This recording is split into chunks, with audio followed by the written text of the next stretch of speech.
associated with New Home Star is showing the love and giving back to our builder clients. Yeah, it's amazing to see all the pictures posted on New Home Connect. Everybody's doing a great job, taking care of the builders that's been taking care of us all throughout the years. Because it's a real partnership, and a lot of times everybody thinks that, hey, it's just sales and then it's just builder, but we understand it's a true integration and it's a partnership. And it shouldn't be all the time our builders doing things for us, and it's sometimes us turn around and doing things for our builders. And this includes our builders, and the forgotten heroes, especially in new construction, is our trade partners, who's out there in the elements, the heat, the rain, the snow for some of you, all the time, making sure our homes are delivered on time. Yeah, it's neat. It's awesome to see them taking pizzas out to the job site. Yeah. Taking the ice water, the frozen, Gatorade to come out there so it thaws during the day and stuff like that. It's amazing. It also includes when we reach out to our community and we're doing special things for them, like the office did some things for the Humane Society. So the local Humane Society, they made toys and donated to the local Humane Society. So yeah, and it's all about servitude. So it hasn't been just showing up with a gift. I've seen some pictures of some of our team showing up in the morning making pancake breakfast for our builder office staff and serving ice cream and doing all kinds of things, because it is about having a servitude heart and a servitude message to everybody that we're around, that we are all in this together and we're here to move forward in an amazing way. And you're seeing some pictures right now that are coming up where we actually just get out into the field and make sure it's not just us sitting behind a desk, but we get out there and we make sure that the love is being felt real time and in person. Yeah, exactly. So let's move right into speaking of feeling the love and actually getting in person. Why don't we talk about our June sales results and see where we ended up? The sales team never ceases to amaze me. It's June. Sometimes it's perceived one of the slower months, and these numbers are insane. I mean, I think that might be. Every time I see these numbers, Jamie, I'm like, I'm gonna go move somebody out of the model so I can just sell some houses. You say that every time. I just enjoy it anyway, so it doesn't matter. Yeah. So why don't we start off with top sales for the month of June? All right, so coming in at number 5, yep, we went all the way 5 because there's so many people this month in double digits in June. So at number 5 is Morgan Medley with Miranda Homes in Melbourne with 10 net sales. Man, good job, Morgan. Yeah, love to hear that. Yeah. I remember meeting Morgan for the first time, and she was just a friend of a not a former employee, but a friend of an employee of New Home Star, and she was just learning more about New Home Star. And then I blink, and next thing I know, a couple of months later, she's like in the model. So good job, Morgan. So at number 4 is Brian Ackery from Miranda. He's also in Melbourne with 10 net sales. So 10, Brian, the big dog. Yeah, he's one of the OGs. Yeah, one of the OGs of New Home Sales. Thank you, Brian, for everything you're doing down there. And then we have James Halverson from Wade Journey Homes in Florida with 11 net sales. James and Wade Journey, way to bring it in, Wade Journey. Had to deal with a bunch of obstacles, a new product line, new areas, new process for everything, and then turned around and did it with 11 sales. That's awesome. That's right. And then also his partner, not the same model but the same builder, is Jeb Fernandez. He's a rock star young. He's at Wade Journey in Florida as well, and he had 12 net sales. Yeah, Jeb is indicative of just ready to set the world on fire. Yeah. One of his appointments was trying to find his office, and then called me because she saw my number as the broker, and she says, "I'm trying to find this guy, and I'm just driving around." And by the time I sent him the text, he had already wrangled her in and got her into the place, and I believe you wrote that contract. Good job, Jeb. Good job. Awesome. He must have. 12 net sales, something was happening. Right? And then coming in at number 1 with an amazing 14 net sales in the month of June is Joseph Gray from Challenger Homes, your old home, in Colorado Springs. 14 net sales, man. I can't even, dude. that is a big number. Congratulations, Joseph. Make Christopher Doherty take you to lunch. Tell him Keith said so.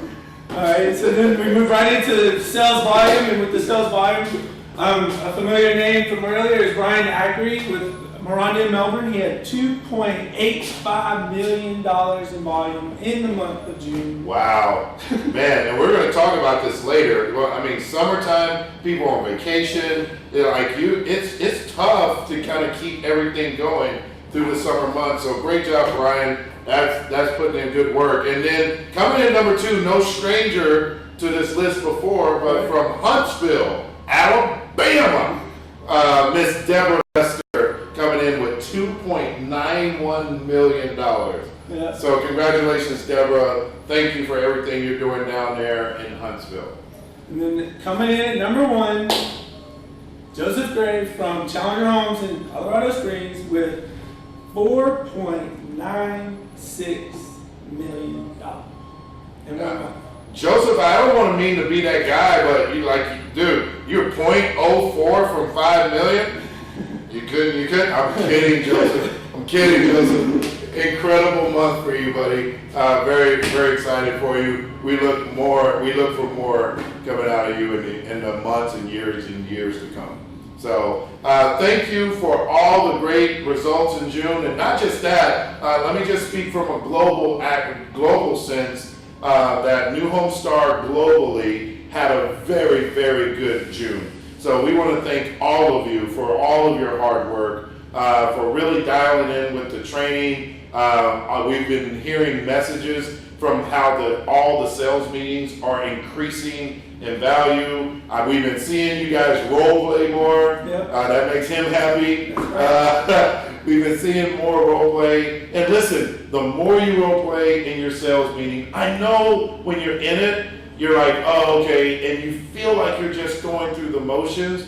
But listen, whether you realize it or not, when you're role playing in your sales meeting, it is helping you because it's just more practice. And whether you realize it or not, you get into your model home, and when somebody comes in, things just naturally come out, and your results ultimately end up going up higher. That's right. Always be prepared. So we're going to get into some advanced selling strategies for the summer months and things that you can start working on and things that you need to be conscious of when you're having people. Sometimes they come through your models and they're on vacation. They're visiting family members, and things like that. So how do you get those people engaged and get them to come back and things like that? So Keith's going to key us in on some tactics that we can use. Yeah. So we're going to cover some tactics. And I'm excited to go through this with him because these are tactics me and him have been talking about for over 8-9 years, all throughout New Home Star, and it's something that we always continue to use here at New Home Star, and we want to share those with you today. The first one is put away the rifle and go get out the rake. Yeah. Okay? Yeah. So put away the rifle and go get out the rake. And what we're talking about here is in terms of, the formula we use at New Home Star where it's T times C equals S. Put away the rifle and go get the rake means, hey, it's about cultivating traffic. Yeah. And with the rake, you got to go get the rake. If you're going to rake a bunch of leads, if you're going to go out there and pick leads one by one, you're going to be out there all day. Yeah. Okay, but when you get a rake and you're trying to go rake the leads, it's really about how are you going to bring all of that traffic into your model. Right, and it's doing like your referrals.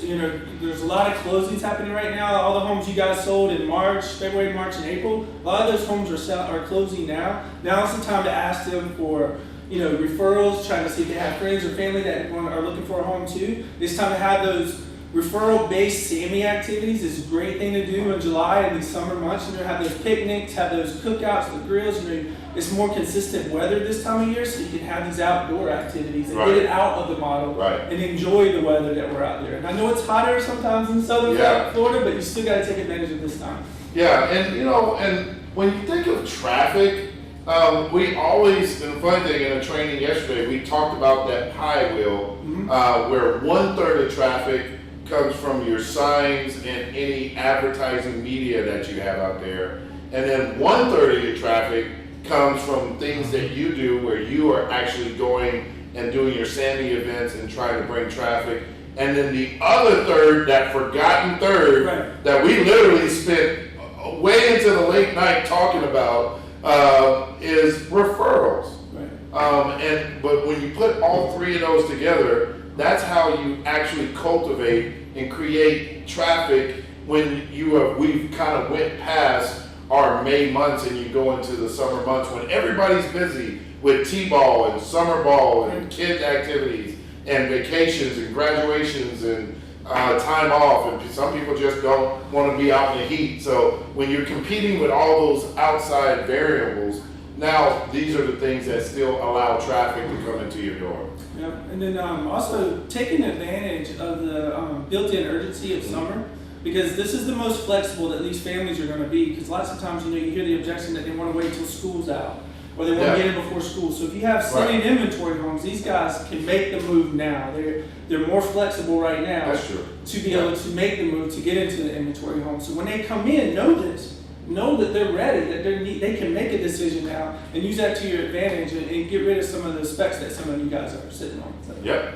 Okay. Our next tactic is kind of inadvertently, Jamie, over the past 3 years, become near and dear to my heart. Is we're going to Walt Disney World. Yay! Okay. Well, kind of, sort of. Okay. And the whole thing is, we're talking about this traffic that just is coming into your door. Well, like you said earlier, you got to be prepared for traffic. So when you go to Walt Disney World or you experience a Disney experience, when you walk into their grounds and you walk into their theme parks, where you got to understand, over 100,000 people walk in and experience this park every day, and yet when they leave and while you're walking around, the entire park looks impeccable. Yeah.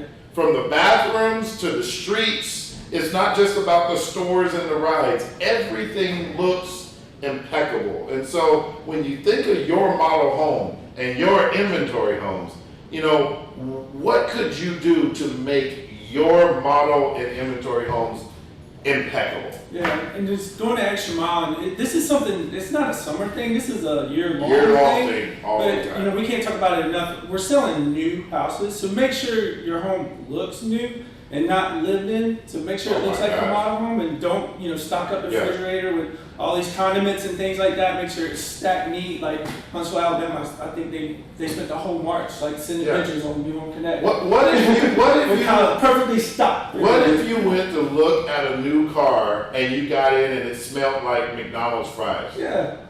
Even though you like McDonald's fries, but that's not a new car smell. Yeah, or it has scratches right there where the keys are. You want to make those scratches on the car, not already have scratches. It's new, so you want to be the one that wears it, right? Right. So it's kind of like going to Disney World. When people come and experience, and that's the thing we say in training all the time, it's not about allowing people coming to your model to have a visit. It's about what you can do to let them have an experience. Yeah.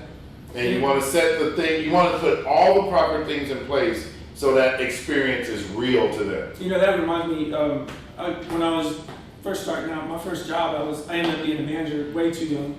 But I just remember that one thing that was instilled in me was the person that comes in at opening sees the same, and gets the same experience as the person that comes in the middle of the day, and the person that comes in right before closing sees and gets the same experience that the person that came in the middle of the day. Right. So make sure you're in your models at least an hour before they're open, so you can make sure you walk it, make sure it's ready for business, and then make sure that you're not turning those lights off before it's time to turn them off. If we come visit you at 5:30 and you close at 6 and those lights are off, that's not what we want. We want you to be professional and keep those doors open for the time that the model open hours are posted. Okay, I got a soapbox and I can't help it. And I gotta say, listen, let's get one thing straight. If you go to the mall tomorrow and Dillard says that they open at 9 o'clock, you don't show up to the front door and they're just now flipping on the lights and somebody's just now pulling back the security gates. Right. No, when you show up at 9, Dillard's is open. Okay, everything is open, the cash registers are in, and they are ready for their first transaction. Right. And if you knew Dillard's closes at 9, you can slide into Dillard's, I've done this before, at 8:59, and they have to let you in because they close at 9. Listen, if your hours are 10 to 6, you have to be ready for operations at 10. Okay, and if you close at 6, don't be going to the kitchen and going to the bedroom, shutting off lights at 5:55. Okay, no, we close at 6. Okay, so however mentally that you have to adjust your thinking, let's do that. Let's be at the top of our game. Let's build the best new home sales company in the world. And you don't do that by taking shortcuts. Let's make sure that we are beating our competition, because our competition they're not cutting off lights, they're leaving at 5:45 or not even showing up at all. Okay? So let's make sure that we are doing all the right things that set us apart. Yep. Okay, so the next tip we got for you is create and cultivate. Okay, I remember there's one movie where when the guy was trying to go fishing and he was fishing in the wrong place, and the Coast Guard came and said, "Sir, you're going to have to leave the premises." And he said, "Young man, I'm here because that's where the fish are." Okay, as new home sales agents, and if we're going to take care of that pie where we have to go get some of our own traffic through SAMI efforts, you got to go where the fish are. Okay, you got to, wherever your TCG hangs out for your community, you have to go meet them there and figure out ways to create ways to cultivate it and give them space so they can come see you. Exactly. Okay, and then you got to ask the hard question. So, guys, what do you think we're talking about when we say ask the hard question? It is the age-old thing. He does a lot of final role plays. I do a lot of final role plays, and I will tell you, there have been some role plays where we get to the end, and it was a beautiful role play all the way through, and somebody just didn't ask us for the sale. You did a great job all the way through, and then we get to the end and say, "Well, it's been great. I got your registration card, and I'll get a hold of you, and we'll see what the next step is." What did you say yesterday? Living on a prayer? Living on a prayer. No. So, no. You got to ask the hard question. That's right. And then this segues right into setting appointments. Right. So we've been on this for about, we just created a training video, so it's coming live to you hopefully in the next couple of weeks. But for today, just talking through, just making sure that you're setting these appointments. Right now we've grown so much that we're selling entry-level buyers and we're selling high-end million-dollar homes, all across the board. But no matter what, you gotta have appointments. And if you don't have appointments, then you're not getting sales. And so you just gotta make sure that you're asking for the appointment. And when's the best time to ask for the appointment? When they're there. Yeah, makes sense, right? Yeah. And so make sure that you're setting those appointments and you're nailing them down and making sure that they're committed to it. And also Keith brought up a lot of good points yesterday, that if you set 8 appointments, then maybe 3 to 4 show up, right? Yeah. And so you want to set more appointments than what you need, and so therefore you'll get what you need from sales. Yeah, and look, we talk about it all the time. We actually shot a video that's coming out soon. Sometimes you've heard it that sales is a numbers game. So if sales is a numbers game, we gotta know how to play the numbers. And if you know how many appointments you need in order to get somebody to show up for an appointment, Right. You can't just say, "Oh yeah, I got 3 appointments and they're all going to show up." Well, what if they don't? Yeah. Then you're stuck with no chance of actually writing a sale. So why not shoot above that? And why don't we set 5 appointments, Right.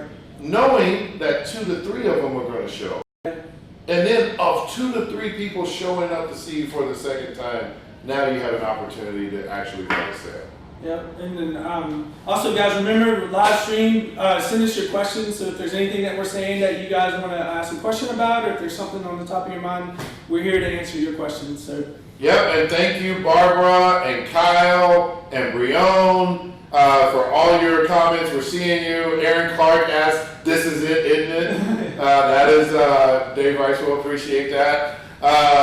We appreciate it, and if you guys have any questions, please send them in. This is live, and we're watching for them right now. The next thing is, and you're going to need to talk to your builder about this one, and is our tech is say hello to a stranger. No, not a stranger, a stager.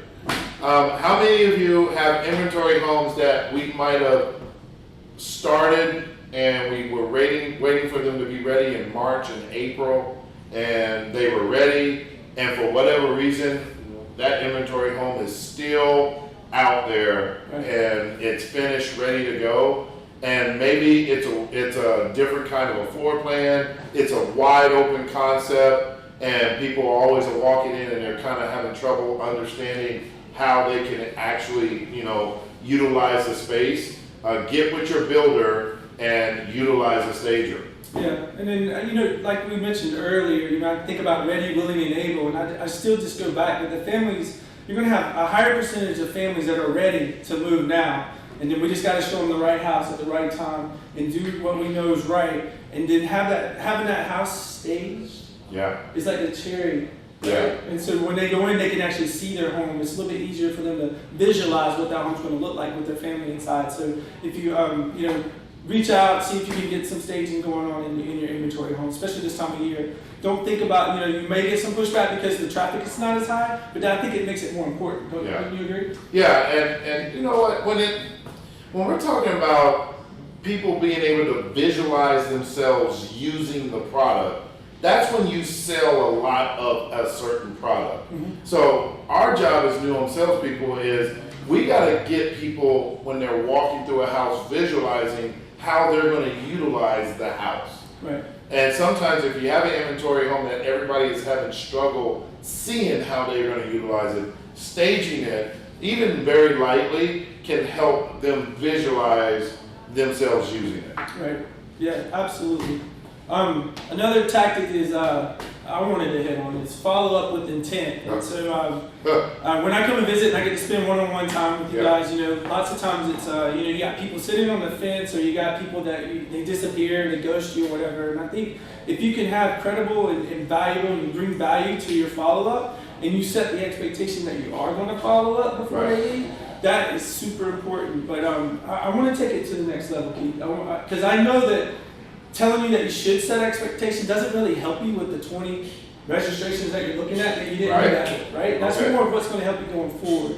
Okay. So with those registrations that you didn't set the expectations with, right? Okay. We're not going to get on you for that, but what you can do is you look at it and you look at the 5 discovery zones. Okay. And so you start looking at your 5 discovery zones for this piece of traffic. And as soon as you say, I think they want this floor plan, then you know you can call them and start clarifying which floor plan it is that they want. Right. Does that make sense?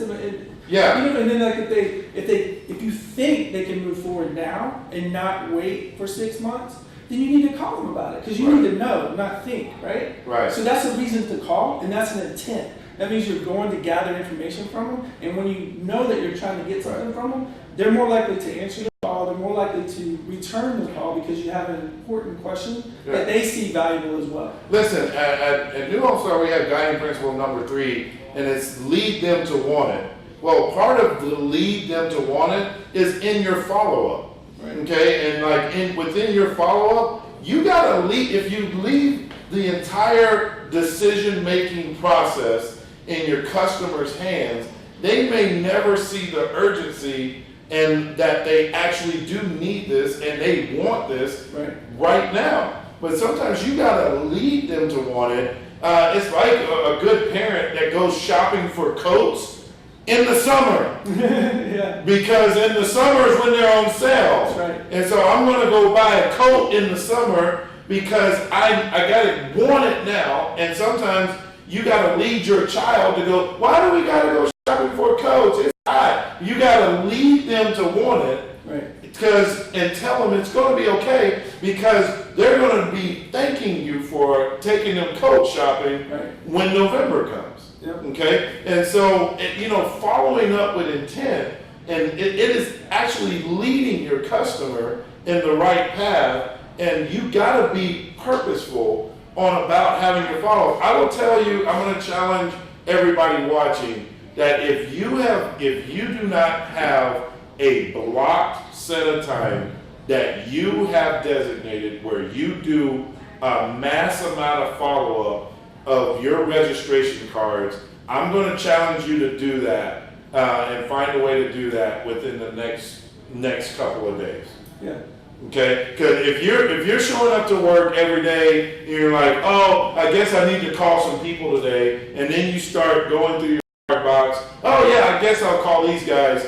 I'm like, you're just saying it all up, Brad. Like, you're working with no process and no procedure, and that's not what we believe at New Home Star. Like, if you know that after 2 days of being off of Tuesday and Wednesday, and you're going to come back in the office on Wednesday, man, like, I'm going to try and get a hold of people during their lunch break on Wednesday. So from 11:30 to 1:30, or 11:30 to 12:30, 11:30 to 1, like, you pick it, but I'm going to call my registration cards and follow up every time during that block of time every week. Yeah, and then that follow-up with intent also is like if they were interested in a certain floor plan that was just at frame or just started, and now it's at drywall, that's an intent. You call them and say, hey, that plan you were looking at, you know what, it's got its walls up now, we got the drywall, we can really get a feel of how the flow of the plan is and how it feels to live in it. Can you guys come out and see it on Saturday or Sunday, and does the afternoon work for you? You know, set the appointment that way. That's intent, right? Right. Or if it's finished, or the landscaping gets in. You know, these milestones that happen during construction, those are reasons why to call those people that are interested in that particular plan, or they're still trying to choose between plans.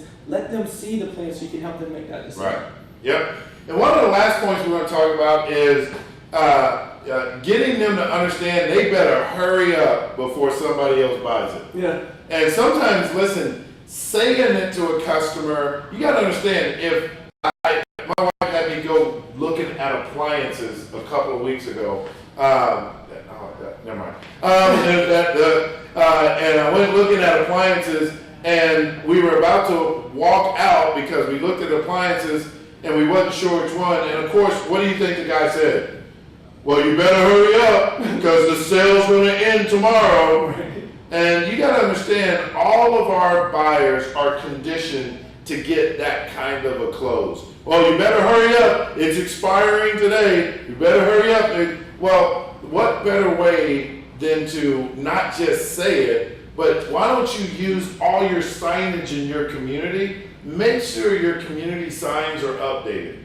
Okay? Because when they can drive down the street and it's all available, if you have like 8 available signs on one street, stop it. Get with your director today and figure something else out, okay? There's another strategy in place. But on the flip side, if you have like 4 or 5 sold signs, but you haven't put the sold signs out yet, go do that today. Go fix that today. Because when people drive by a street 2 months ago and it was nothing, and now they drive by today and there's 4 or 5 sold signs, you don't have to say anything. Right. They're seeing the results of it right there. Right. It's green. Okay, so we're back. Jamie and I blew up the whole place, but we're The sun's out in Chicago. The sun has come back out in Chicago. We had to stop the recording, and everybody ran outside to see the sun before it went away. We're back. But we're back. Thank you for hanging in there with us. So we're going to kind of keep this going. We're at the tail end. Let's get back to that question real quick. Yes. To repeat the question, what would you recommend to those who have enormous amounts of backlog as they shift gears for the summer? Yep. So, so I know that a lot of us sold more homes than we've ever sold, so some of us, this is the first time we've had backlog, and so we're still trying to figure out a process, right? And then some of us has had backlog, and so we have a process. And some of the things that I've seen done is that sometimes you have your weekly meeting with the builder, and they're maybe in the afternoon because of certain things.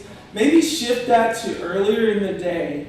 So that way, as the houses that they're actually being built now, maybe the builders have more than they have ever had in backlog too. So if they got 20 to 30 homes that they're building at one time, that's a lot for them too. Yeah. So maybe moving that meeting up earlier in the day, but maybe even later in the day when the trades have finished and have left the site, then he can come and he can meet with you later in the day and maybe buy him some dinner, buy him something like that. Make sure you set the expectations at home, but make sure that you're accommodating and making sure that you get that done. Because what I see, Keith, is that you don't really block out the time to do backlog. You kind of do backlog like every day, and at every minute of the day you could be doing some kind of backlog, and you really need to set these parameters or you're going to find yourself chasing your tail, and you're never going to get out of doing your backlog and actually creating more sales. Does that make sense? Yep, and totally. And the biggest thing, thank you, Aaron, for this question. The biggest thing I always tell sales associates is just like bankers, Monday through Friday is your grunt work time. But for us as new home salespeople, Saturdays and Sundays is the money days. Right.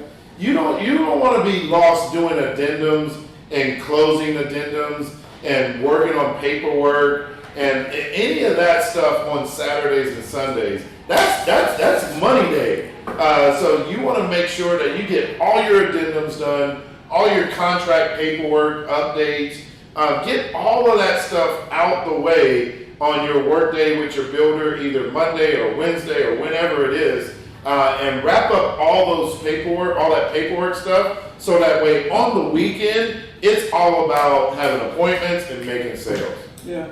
And you just don't want to get bogged down with a bunch of backlog paperwork, and then it clears the road to where even if people are coming in to see you that you already have under contract, I mean, you've already taken care of the paperwork stuff. So maybe they're coming in to say hi, get a bottle of water, and then they're leaving. And you just got to set that expectation too. The other thing is, lots of times I see people spending a lot of time with their backlog, and it's because they didn't take the time at the front end to get the contract right. So sometimes they're chasing documents. So I'd say slow down when you're doing these, multiple deals in a month. Slow down. Make sure the contract's right the first time you send it in, because it's the hardest thing is to go chase these documents, because the buyer already thought they bought the house, right? And then you need this one little addendum, but that's not important to the buyer because in their mind they've already bought. Right. And so them getting that document back that is not that important to them sometimes can take an afternoon away from you, because you're having to go to different places and try and just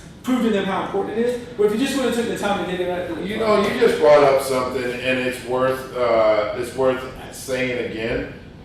Many of you will finish up a contract. Maybe it's late at night. You finished it up at 7:30, and we get it. You're trying to rush home and get to the family and everything else. I would tell you, based on what you just said, even though you finished the contract and you normally stick it in a folder and you're like, you know what, my contracts coordinator is going to check it, and if there's something, I'll clean it up then. You know what? Don't do that. Like if you write a contract, before you turn it in, if you took an hour, and I'm going to say an hour, it's probably 30 minutes, but if you took an hour to double check your paperwork, follow your checklist to turn in a contract, and clear up anything that you personally would catch, it would save you almost 5 hours of phone calls and chasing down this paperwork throughout the rest of the week if you just invested in yourself that extra hour of checks and balances of double checking your own paperwork. Yeah. And one other thing, Keith, I was visiting somebody last week, and they said that because of the summer, last time people were on vacations, and they were having a hard time getting in touch with their backlog. And I told them to make sure. To me, I just kind of thought it was common practice, but it's not so common. I don't know. I don't think it's like follow up your phone calls with the email, and so hey, I just left you a message to give you an update on your home. And then that way you're not having to call them multiple times, or maybe that prevents them from calling you back like 2 days later because they got that email confirmation that you've given them that update for the week. Does that make sense? And that can also help free up some time as well. So. And listen, I think in today's world, the biggest thing with backlog is, and if you're not asking this question at contract, I would almost say it should be part of the checklist. Ask your customer what is the best way that they enjoy being communicated with. Because some of them, I think nowadays, I would almost say over 60% of people will say text message over a phone call. Yeah, and some of you asked that at the beginning, at registration year before they buy the home. That may change when they're under contract. So they may like text messages when they're looking for a home, but now that they're under contract, they may switch and they may say, you know what, I'd rather you send me an email because I want to have the pictures here. Or they may switch from email to phone because they want to have those pictures of their home on their phone. It's a little bit easier if you send a text message, right? So just make sure you always communicate that way. It also lets them know that you care and that you still care about them, even though they've just wrote the contract. And thank you, Barbara Drifts in Jacksonville. She just shared with us that she loves this question because it takes her 3 hours every Tuesday morning to update her backlog. Yeah. But that's a good problem to have because Barbara will know how to sell some houses. You hear me? Okay, so when you sell a lot of houses, it's a good problem to have. But Barbara's just trying to let us know that, she blocks off this time so she can take care of these backlog things. Right. And that way she clears her rest of her week so she can keep doing what she knows how to do, and that's sell more homes. Right. Awesome. So I think that's about it. Jim Rossity, even though it is a builder-centric event where we're showing a lot of love to our builders, Jamie and I are not going to sing, but we love you. And listen, it's not a formal thing, but you know what? Love on your family. We spend a lot of time away from our family.